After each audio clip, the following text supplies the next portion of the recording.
টিউমারটা operation করার মধ্যে এরকম ঝুঁকি হচ্ছে। ঝুঁকি বলতে 100% থেকে 30% আসে তাই দিদি পাল্লা অপারেশন চাইবেন না যাবেন বলছি যে দিদি পাল্লার কাছে কিন্তু অনেক পড়াশোনা না গেলে এটা একটা ঝুঁকিপূর্ণ হয়ে যাবে। সব থেকে ঝুঁকিপূর্ণ সব চলে যাবে, প্রতিবন্ধীর মতো হয়ে যাবে, মুখ ব্যাপা হয়ে যাবে। আর যদি না করেন ওইটা ক্ষতি করবে।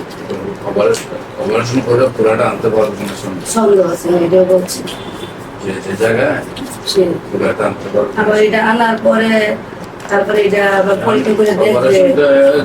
এদেরকে আপনাকে এটা বলতে পারেন অপারেশন সাইন্সে পড়ে না। জি পয়লা সাইন্স অপারেশন না, কথা বলেন পয়সা লাভ করছে না।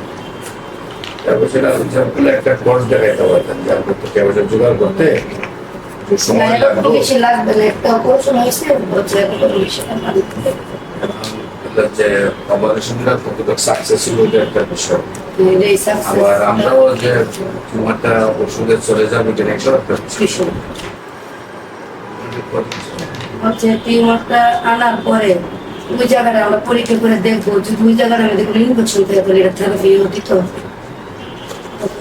এর সম্ভাবনা বেশি। এটার সম্ভাবনা বেশি